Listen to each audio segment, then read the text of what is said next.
Hello friends, നമുക്കിന്ന് cake ബോർഡും waste തുണിയും വെച്ചൊരു വോൾ ഹാങ്ങിങ് ഉണ്ടാക്കുന്നത് എങ്ങനെയാണെന്ന് നോക്കാം. അതിന് ആവശ്യമുള്ള സാധനങ്ങൾ എന്തൊക്കെയാണെന്ന് നമുക്ക് നോക്കാം.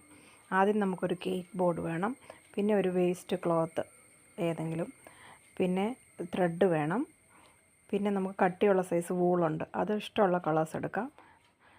പിന്നെ ആ വൂള് വെച്ചിട്ട് ഞാൻ കുറച്ച് പോം ഉണ്ടാക്കിയിട്ടുണ്ട്, അത് വേണം. പിന്നെ കത്രിക വേണം. പിന്നെ നമുക്ക് ഗ്ലൂ ആണ് വേണ്ടത്. ഗ്ലൂ ഗണ്ണോ അല്ലെങ്കിൽ വേറെ ഏതെങ്കിലും ഗ്ലൂവോ നിങ്ങൾക്ക് യൂസ് ചെയ്യാം. ഇനി നമുക്ക് ഏതെങ്കിലും പൊട്ടിപ്പോയ മാലയുടെ ബീഡ്സ് എന്തെങ്കിലും എടുക്കാം. പിന്നീട് നമുക്ക് ഒരു ഹെയർ ബാൻഡിൻ്റെ ഒരു പൂ ഞാൻ എടുത്തിട്ടുണ്ട്, അത്. പിന്നെ ഒരു കാർഡ് വേണം, അത് വൂൾ ചുറ്റാൻ വേണ്ടി. ഇനി നമുക്ക് കേക്ക് ബോർഡിൻ്റെ അളവ് എടുക്കാം. അത് നമുക്ക് തുണി നല്ല വശത്ത് വെച്ചിട്ട് ഒന്ന് വെച്ച് നോക്കാം. ആ തുണിയിലെ ഏത് നല്ല ഭാഗമാണോ അത് വെച്ചെടുക്കാം. ഈ കേക്ക് ബോർഡ് വെച്ചിട്ട് നമുക്കൊന്ന് മാർക്ക് ചെയ്തെടുക്കാം. അതിൻ്റെ നല്ല വശം അടിയിൽ വരത്തക്ക വിധം വേണം വെക്കാനായിട്ട്. എന്നിട്ട് മാർക്ക് ചെയ്തെടുത്തിട്ട് നമുക്കിനി അതൊന്ന് കട്ട് ചെയ്തെടുക്കാം. കട്ട് ചെയ്തെടുക്കുമ്പോൾ നമ്മൾ ഒരു സെൻറ്റിമീറ്ററെങ്കിലും വീതിയിൽ വേണം കട്ട് ചെയ്തെടുക്കാനായിട്ട്.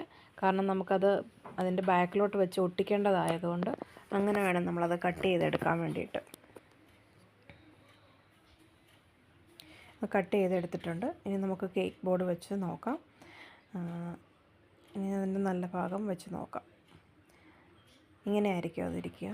ഇനി നമുക്കതിൻ്റെ സൈഡുകൾ ഒന്ന് കട്ട് ചെയ്ത് കൊടുക്കാം. കാരണം നമുക്കത് ഒട്ടിക്കുമ്പോൾ അത് ഈസി ആകാൻ വേണ്ടിയിട്ടാണ് അങ്ങനെ ചെയ്യുന്നത്. അല്ലെങ്കിൽ നമ്മൾ ഒട്ടിക്കുമ്പോൾ ചുളിവുകളൊക്കെ വരാനായിട്ട് ചാൻസ് ഉണ്ട്. ഇതെല്ലാം കട്ട് ചെയ്തെടുത്തിട്ടുണ്ട്. ഇനി നമുക്ക് ഗ്ലൂ അപ്ലൈ ചെയ്ത് കൊടുക്കാം. നിങ്ങൾക്ക് ഗ്ലൂ ഗൺ വേണമെങ്കിൽ യൂസ് ചെയ്യാം. ഞാനിവിടെ ഈ ഗ്ലൂ ആണ് യൂസ് ചെയ്തിരിക്കുന്നത്. നമുക്ക് ചുറ്റിനൊന്ന് ഗ്ലൂ തേച്ച് കൊടുക്കാം. നന്നായിട്ട് ഗ്ലൂ തേക്കാനായിട്ട് പ്രത്യേകം ശ്രദ്ധിക്കണം. അത് ഒട്ടിയിരിക്കണം നന്നായിട്ട്. ഇനി നമുക്ക് ഒട്ടിച്ചു കൊടുക്കാം. അതിങ്ങനെ കട്ട് ചെയ്തേക്കുന്നുണ്ട്, കണ്ടോ? നമുക്ക് ഈസി ആയിട്ട് ഒട്ടിക്കാൻ പറ്റും. ഇതെല്ലാം ഞാൻ ഒട്ടിച്ചെടുത്തിട്ടുണ്ട്. എവിടെയെങ്കിലുമൊക്കെ തുണി പൊങ്ങിയിരിക്കുന്നുണ്ടെങ്കിൽ അത് ഒട്ടിച്ചെടുക്കുക. നന്നായിട്ടിപ്പം ഒട്ടിച്ചെടുത്തിട്ടുണ്ട്. ഇനി നമുക്ക് ഈ കാർഡിൽ ആ കട്ടിയുള്ള വൂള് ഒന്ന് ചുറ്റിയെടുക്കാം.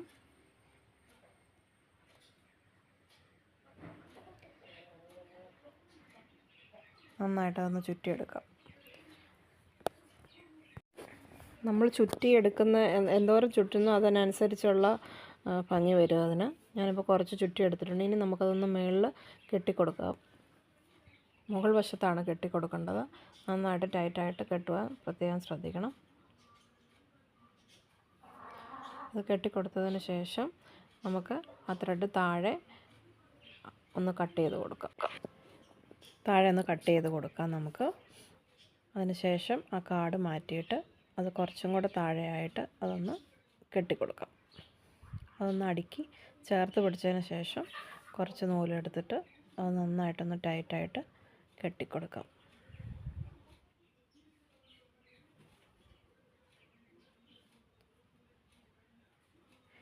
കെട്ടിക്കൊടുത്തതിന് ശേഷം അത് ഒരു ചീപ്പ് ഉപയോഗിച്ചോ എന്തെങ്കിലും അതൊന്ന് താഴോട്ടൊന്ന് ചീകി കൊടുത്തെങ്കിൽ അത് നല്ല ഭംഗിയായിട്ട് വരും. എന്തെങ്കിലും നൂല് കയറി ഇറങ്ങിയൊക്കെ ഇരിപ്പുണ്ടെങ്കിൽ ഒന്ന് കട്ട് ചെയ്തെടുക്കുക. അങ്ങനെ ഞാനിവിടെ 2 റെഡ് കളറും 2 വൈറ്റ് കളറും ഉണ്ടാക്കിയെടുത്തിട്ടുണ്ട്. പിന്നെ ഈ പോം ഇതും നമുക്കിനി ഒന്ന് ഹാങ് ചെയ്യാനായിട്ട് നമുക്ക് ത്രെഡ് പല നീളത്തിൽ എടുക്കാം. ഏറ്റവും നടുക്കുള്ളത് ഇച്ചിരി നീളം കൂടുതൽ, നീളക്കുറവ്, അങ്ങനെ വേണം എടുക്കാൻ. നമുക്കതൊന്ന് വെച്ച് നോക്കാം. ഇനി ഒന്ന് അറേഞ്ച് ചെയ്ത് നോക്കാം. നമുക്കിഷ്ടമുള്ള രീതിയിൽ എങ്ങനെ വേണമെങ്കിലും അറേഞ്ച് ചെയ്ത് കൊടുക്കാം. നമുക്ക് ഇഷ്ടമുള്ള പോലെ വെച്ച് നോക്കാം. ആദ്യം ഒന്ന് വെച്ച് നോക്കിയിട്ട് അത് എങ്ങനെയുണ്ടെന്ന് നോക്കിയിട്ട് മാത്രം നമുക്ക് ഗ്ലൂ ചെയ്ത് കൊടുക്കാം. ഞാൻ ഓരോ രീതിയിലും വെച്ച് നോക്കുന്നുണ്ട്. അത് കഴിഞ്ഞിട്ട് നമുക്ക് ഓരോ ബീഡ്സ് ആ നൂലിൽ ഒന്ന് വെച്ച് നോക്കാം. എല്ലാം ഒന്ന് അറേഞ്ച് ചെയ്ത് നമുക്കിഷ്ടമുള്ള രീതിയിൽ അറേഞ്ച് ചെയ്തതിന് ശേഷം മാത്രമേ നമ്മളത് ഒട്ടിച്ച് കൊടുക്കാമുള്ളൂ. ആ ഫ്ലവർ ഒരു ഹെയർ ബോയിൽ നിന്ന് കിട്ടിയത്, അത് ഞാൻ വെറുതെ വെച്ച് നോക്കിയിട്ടുണ്ട്. നമുക്ക് നോക്കാം, അത് ചെയ്ത് നോക്കാം. ഇനി നമുക്ക് സ്റ്റിക്ക് ചെയ്ത് കൊടുക്കാം. ആ ബീഡ്സ് എല്ലാം ആ നൂലിലേക്ക് കയറ്റി കൊടുക്കണം. ഇനി നമുക്ക് ഓരോന്നായിട്ട് ഒന്ന് ഒട്ടിച്ച് കൊടുക്കാം. എല്ലാം ഒട്ടിച്ചെടുത്തിട്ടുണ്ട്. ഇനി നമുക്ക് ആ ഫ്ലവറും കൂടി അവിടെ ഒന്ന് ഒട്ടിച്ച് കൊടുക്കാം. നന്നായിട്ട് ഗ്ലൂ തേച്ച് ഒട്ടിക്കാം. ഇനി ആ കേക്ക് ബോർഡിൻ്റെ സൈഡിൽ നിങ്ങളുടെ കയ്യിൽ ലേസ് അങ്ങനെ എന്തെങ്കിലും ഉണ്ടെങ്കിൽ അതുമൊക്കെ അറ്റാച്ച് ചെയ്ത് കൊടുത്താൽ കുറച്ചും കൂടെ ഭംഗിയായിട്ടിരിക്കും. എൻ്റെ കയ്യിൽ ഇത്രയും സാധനങ്ങളുള്ളത് വെച്ചാണ് ഞാൻ ചെയ്തിരിക്കുന്നത്. ഇത് നിങ്ങൾക്ക് ഇഷ്ടപ്പെട്ടെന്ന് ഞാൻ വിചാരിക്കുന്നു. എല്ലാവരും ഒന്ന് ട്രൈ ചെയ്ത് നോക്കുക. Thank you so much.